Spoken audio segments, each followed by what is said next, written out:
So this is my mob farm. It's very far away from anything else I've built in this world because it's ugly. There's no way of sugarcoating it. It is an ugly farm. It wasn't intended to be pretty, that's not in the design. It's designed to be functional, and it is. Super efficient, no complaints there. But it's not the nicest to look at. And I would like to change that today by covering it up entirely. I'm going to be plonking a giant desert pyramid, and I mean giant. This thing is huge, by far the biggest thing I've ever made in this game. And we're going to build it over the top so it fully encapsulates the farm, and we'll still be able to get the same rates as we were before. But before we can start thinking about placing down any blocks, I need to gather said blocks. So this is my materials board, shall we say. Each one of these slots that you can see represents an entire shulker box worth of supplies. In between episodes, I've been doing a little bit of AFKing at my gold farm. That was about 4 hours worth you just watched, and it's yielded me with a lot of gold nuggets that I need to craft into ingots and then into blocks, and hope it's enough to fill up an entire shulker box. It was not. We're only just over halfway. Luckily, I do have some more at home, which hopefully should be enough to get me to the full 27 stacks. Also known as a full shulker box. Let's go see. Yeah, okay, I did not need to do any AFKing. I had it there in a chest anyway. That's fine though, I've topped up this shulker box, which we can go place on the materials board.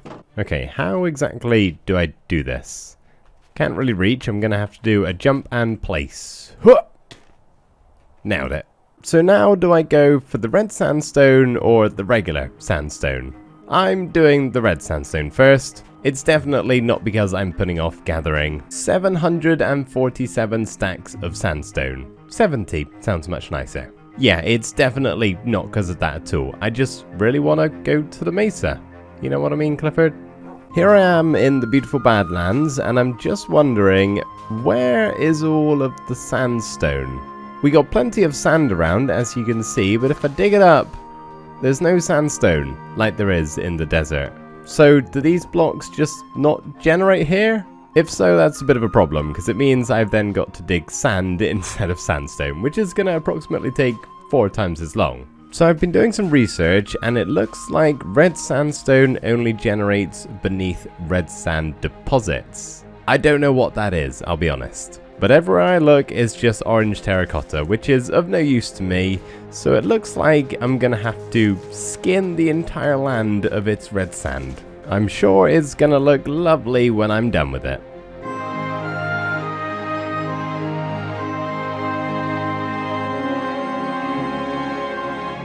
Three shulker boxes full of red sandstone. Whew. Boy, am I glad I don't have to do that again. I would really hate to do more digging. Really hate it. Don't want to dig anymore. Yeah, okay, let's go get some sand. Now thankfully here in the desert, sandstone actually generates.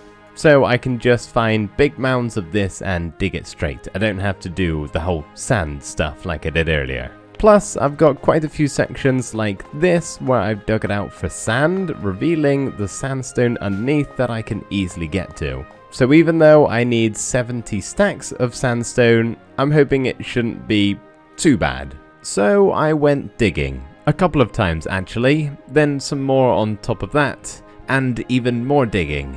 And oh, that's right, I dug some more. And more again. Nearly got blown up by a creeper too. And then one final digging session, leaving me with 28 shulker boxes full of sandstone. Ow! There was no need for that, was there? So now, at long last, I can take all of these items over to the desert and start building our pyramid. I think first things first, just so we can all grasp the scale of the size of this build, I'm gonna lay out the base of it, the foundations, if you will. Starting off with our sandstone and smooth sandstone gradiented wall, going all the way up to the level where we're going to start the actual pyramid. I did have a couple of ugly gaps just beside the wall that I wanted to cover up, so needed to do a little bit of terraforming before I could move on to the next step, which was to just light up the underneath of the pyramid so I don't end up hearing loads of mob sounds whilst I'm inside of it. And then I had to do the very fun task of placing a bajillion sandstone slabs down to make the floor of the inside. This was not very fun. Pretty big, right? And we've still got to build a lot more upwards, which we will start very shortly. Originally, my pyramid was going to be based off of the normal Minecraft desert temple, except a lot bigger, obviously. But I actually decided against doing that. While the front side here looks great, lots of detail we could do with these towers and the big entrance, the back of the temple is lacking. There's not much going on around here. So whilst the original inspiration was this temple that I'm currently stood on top of, I did take some creative liberties to change some things up and just make it look a little bit more interesting, especially round the back here.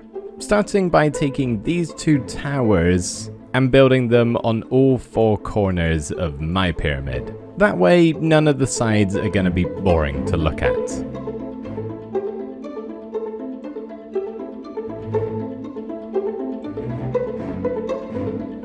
4 beautiful towers later, and it feels like we're only just getting started. And that couldn't be more true. Look how much space we have left to fill in. So these towers and the rest of the pyramid are very specifically designed, shall we say. I spent a good 3 or 4 hours once I built most of the pyramid, in my test world that is, going round making sure there were absolutely 0 spawnable spaces. Whether that was by adding in plenty of lanterns, you'll see much more of these as we continue building, conveniently placed slabs or stairs, or even gold pressure plates on top of the gold blocks to stop mob spawning, making this roof even more expensive than it already is. I don't know about you guys, but I really like watching a lot of blocks being placed very quickly in a satisfying time lapse, like we just did then for all of these towers. I would have loved to have done it for the entire pyramid, but that would have ended up being like a 5-minute video and not very entertaining to watch. But we've already built some of the pyramids, so I reckon for the remainder of what we've got left to do, let's make an epic montage full of time lapses and construct a mega pyramid as soon as this sandstorm blows through. I can't work under these conditions.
Oh buddy, this is nice to see actually finished.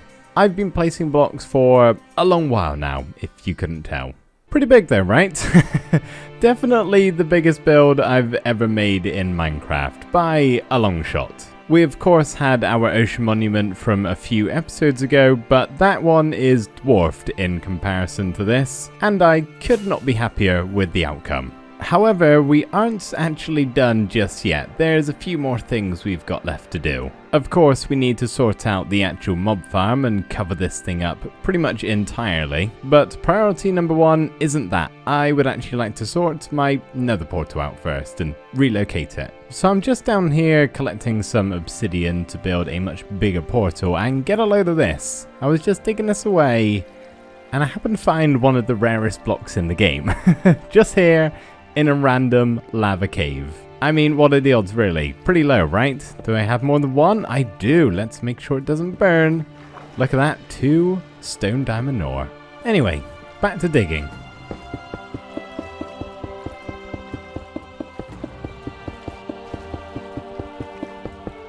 So I'm thinking we get rid of this old one here and build the new one right here, front and center in the entranceway.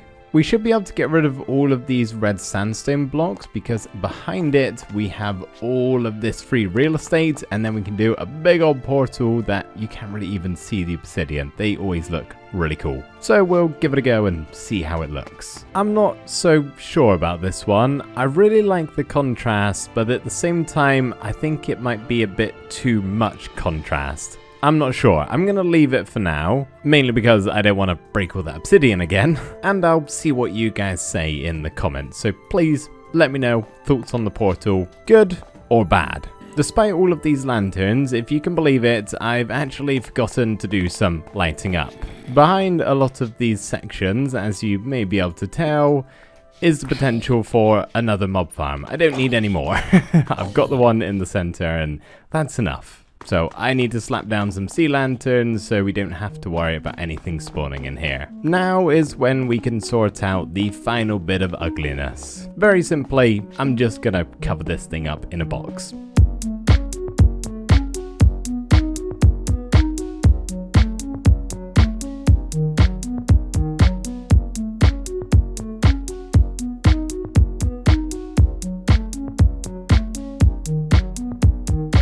I know, it's not the most interesting thing to look at, but it does its job pretty well. All of the items are going to get sorted in our new sorting system, which is quite the sight to behold. And we've got some tinted glass to actually see into the mob farm without letting any light in, so mobs can still spawn as normal. Like this lovely spider doing a great demonstration. Feel kind of bad, he is fighting for his life in there, and he lost. So yeah, the inside of the pyramid is a little bit lackluster. There's not a whole lot going on inside of here. I was a little bit preoccupied with making the outside look nice, which, if you ask me, is the main thing. But I am very much open to ideas if you guys have any for what we could actually build inside of here. So if you've got an idea, let me know in the comments. So there is just one final thing to tackle before we can call this pyramid complete, and it is to sort out this room at the very top. It's empty, as you can see. And I thought the perfect finishing piece to our desert pyramid would be to have a beacon right in the center shooting out of the top, making it that much more epic. The question is, what kind of effect do we want? I'm thinking we go with resistance and regeneration. That way, if something goes wrong whilst I'm AFKing, it hopefully should be enough to keep me alive. Speaking of which, my current AFK platform needs to change. And you know what I think makes for a perfect AFK platform for this project? A UFO. Think about it. How were these pyramids even built in the first place? And don't say you saw a time lapse earlier on in the video. I know you're lying. That's what the government wants you to think. It was actually aliens. Aliens in their tiny little aircraft. This thing is pretty cute. I decided to stick around in the UFO for a little bit longer and do a small AFK session just to make sure everything was in functioning order, and I'm pleased to report it is. All of the chests here are very nicely filling up with lots and lots of resources. So at long last, we are finally finished with our oh, hang on a second. Let me just fill in this small square of quarried sand. That was ugly. Okay, much better. Now we are finally finished with our desert pyramid. This has been such a fun project to work on. I have thoroughly enjoyed myself, and I hope you guys have enjoyed watching too. Let me know what you thought about this build in the comments down below. I would love to hear your feedback. Just one last thing to say before we end off the episode here. This is most likely my final video of the year, and with that I just want to say a big fat massive thank you to all of you guys for continuing to watch my stuff. It has been another wonderful year making and sharing videos with all of you, and I could not be more appreciative. I feel very lucky to still be in the position that I am and having all of you wonderful people keep on watching my videos. So thank you for doing that. I hope you enjoyed this one, and I will see you in the new year with a brand new video. So thank you for watching. Bye for now.